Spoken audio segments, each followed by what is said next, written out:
What's up, guys? Iceman here.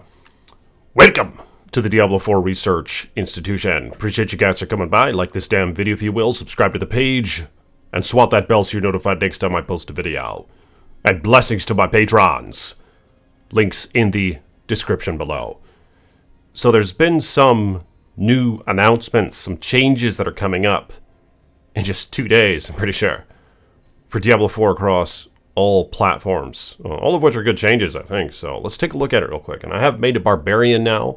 My necro has reached level 100. I haven't looked at a guide for the necro much at all, and she's accomplished a level 63, 64 rift, something like that, rift pit.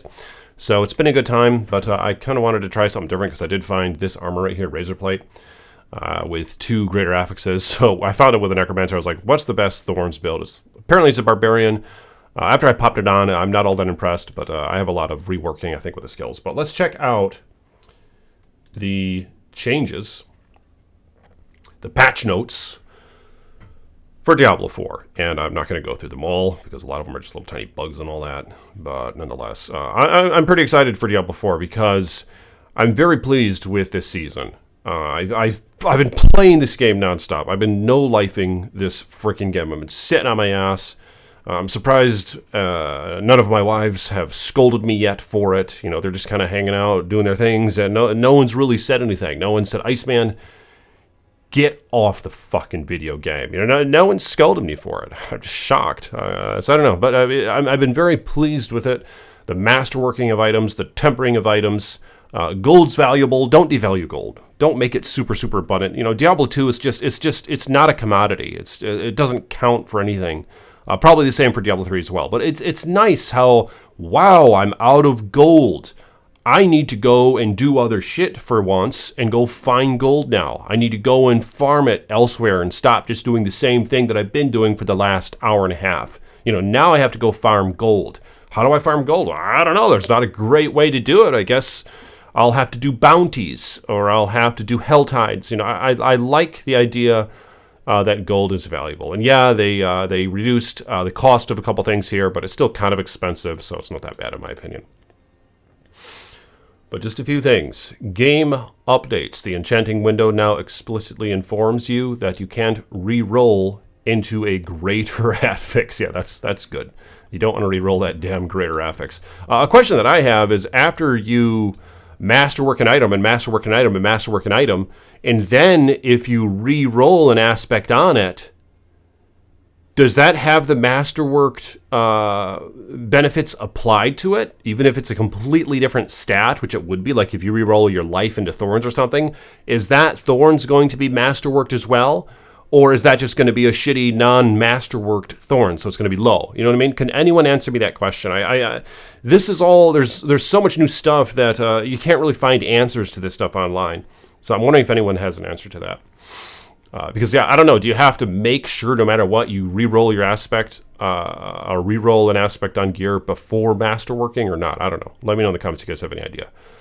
Hellborn enemies in Helltide now deal additional fire damage with their attacks. Oh, okay. I guess that would make Helltides a bit more challenging, I would think, because Helltides are super easy. But that's not necessarily a bad thing. This is what we see in Diablo 2. You see people blasting around. Bell runs. Bell's dead in 1 second. His minions are done. They're dead in 1 second. You know what I mean? That's what these games are all about. They're about zipping around, blasting shit.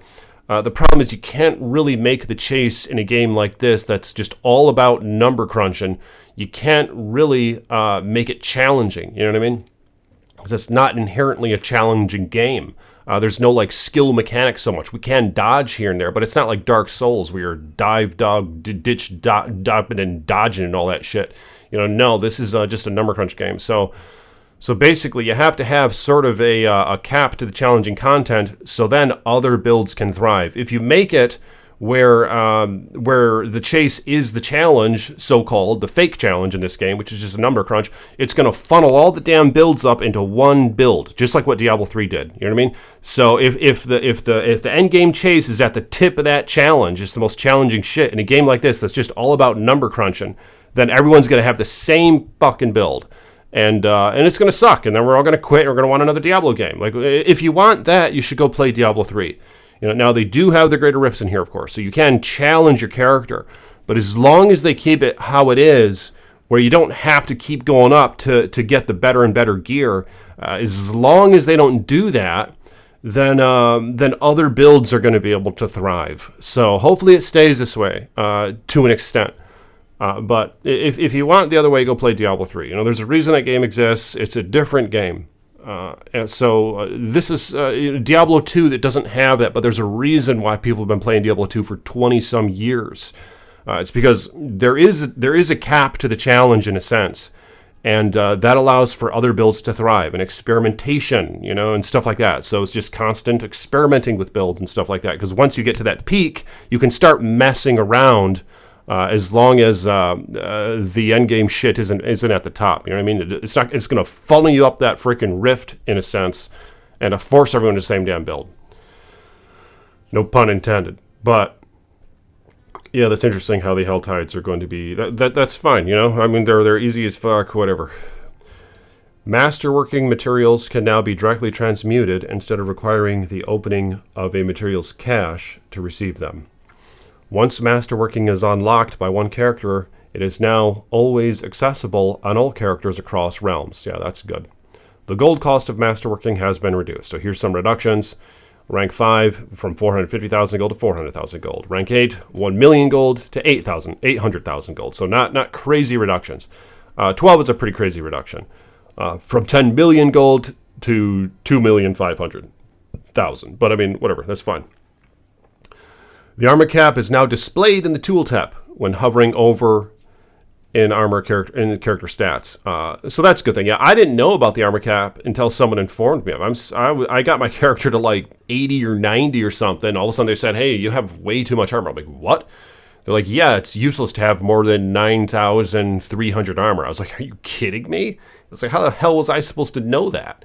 You know what I mean? So yeah, that's important. I don't understand why there is an armor cap like that. They should just diminish the effects of it as it goes up. But I guess that's their solution for now, is they'll just have some hidden cap to it, and you can fuck yourself over by putting it on all your gear, thinking that it's helping you, but it's not. But yeah, at least now they're telling you that.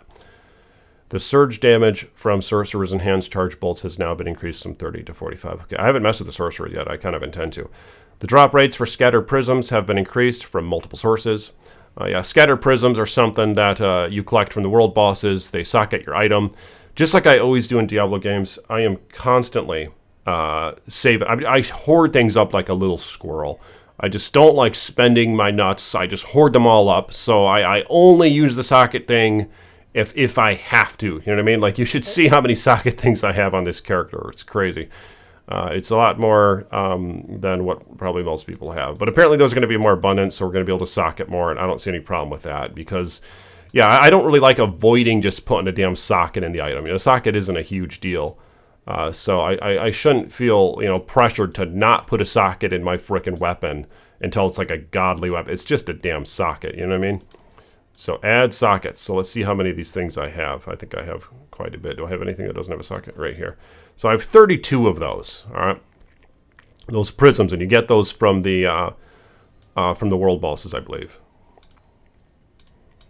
What's this in the chat box? These people are trading shit. Ooh. Gloom, Necromancer. Don't know what Gloom is. I can't remember what Gloom is. But okay, yeah, the Necromancer has been my favorite so far. But I went into it wanting to be a summoner. Treasure goblins now drop scattered prisms as well, and they have various chances, 30% chance in World Tier 4. World bosses now always drop scattered prisms, and the penalty on drop increases by World Tier. So World Tier 4 drop 3 scattered prisms each. Hot damn. The Butcher will now always drop a scattered prism if you defeat him. Oh, nice. Reworked item stat comparisons to be more intuitive than the same stat appears on an item multiple times, which most often occurs with tempered items. Yeah, the whole comparison thing, I noticed it's extremely misleading. Maybe that's not where this is going, but the item power, or your power level, or whatever that is, that one number, where's that at? The attack power or something? This is a very, very misleading number. You can put like IES gear on and it's not going to change it. critical chance and all that, and it's not going to change. It's unbelievable. So you really have to use your head in this stuff and make sure you can't go by that for now anyway, which I guess is a good thing because it forces us to experiment and pay attention to the numbers. So then there's just a bunch of bug fixes and stuff. A lot of glitches. I know riding around the horse is annoying. There's a lot of glitches when you're riding around. Some invisible walls and all that. Yeah, I'm curious what you guys think about these changes. I mean, I think this game, just like what Diablo 3 did, not that I ever really liked Diablo 3, but they just made it a lot more intuitive, and they made it a lot. They gave you a lot more quality of life features. So I'm hoping that that's where this goes. But yeah, in this, you know, the gems, for example, they're all in like a tab now, so you don't have to fill your inventory with them. The tempering and masterworking of items is a good thing. Yeah, and I think there's several things that could be added. You know, they need to have a town hub, for example, where you can always go to the town you want to go to, because some of these towns are really annoying navigating through. I think one of the towns should have a PvP dedicated area, just straight up free for all. Just like Diablo 2 had it, where you walk outside of town and anyone could be hostile against you, and they could just screw you up right when you walk outside of town. So just some fun free for all clusterfuck place, you know, just put it in one of the towns. Just let one of the towns have it. Like none of this collect the seeds and then you can fight somebody when you put them in the thing and you can't hostile them until I'll put them in the thing or whatever. No, just have outside of one random town, just have a free-for-all PvP area, just some arena where like people can just like be guarding the gates and stuff. You walk out there and get screwed up. You know what I mean? And I think that would just be fun. Why not add that? I think that's essential. Why the hell wouldn't you add that in this game? You know, it's not going to take much time. Add something like that to the game, though. But there are other things I'm going to point out in later videos of just things that that should happen here in this game still. What do you do after you get to 100? I was still having a really good time with the item grind. But some say that you should have another experience bar, then when you get to the top, you just get a legendary cache or something. Just some really good cache. I think that's a good idea, where you can bust your ass filling up that bar. But the problem is, if, say, you get more experience the higher in the greater rift you go, then the ones who get to the highest greater rifts all the time are going to be the ones getting the most of those caches, in which case it's going to force us all to funnel up to the same damn build, just like Diablo 3, if that's where the power chase is and all that. So they're going to have to have a different way, like maybe cap the experience that you gain in order to get that cache. Like greater rift, like 61 and higher. You'll gain the same experience no matter how high the rift you go from 61 and beyond. So then you can just do the 61 rifts and you'll be able to still get those caches as frequently as the ones doing like the 90s plus or whatever, I think is what they should do. Because if they force you to do the most challenging content, quote unquote, it's going to make everybody use the same damn build. And then this game is Diablo 3 all over again, and I just don't like that idea. Path of Exile has fixed that, by the way. Because they have the unlimited dodge. So there actually is going to be skill in Path of Exile 2, where you got to dodge shit around. It's kind of like, you know, it's a watered down version of Dark Souls or Elden Ring in terms of the skill involved, but it's some skill, you know. And that was an interesting attempt to solve the whole. How do you add challenge to a game like this? You know what I mean? But the problem is you only can dodge like 3 times max, so that's not really adding too much to the skill level. If you could dodge constantly, like what you can apparently in Path of Exile 2, then that'll help for the challenge. Because then you got to avoid a bunch of shit, and that'll be somewhat where the challenge is. But yeah, I'm curious what you guys have to say about these patch notes. What changes do you want to see in Diablo 4? Let me know in the comments, and I'll see you in my next video. Are you kidding me? Look at this guy. What the fuck is up with these townsfolk in this game? I'll see you in the next one. Peace be with you.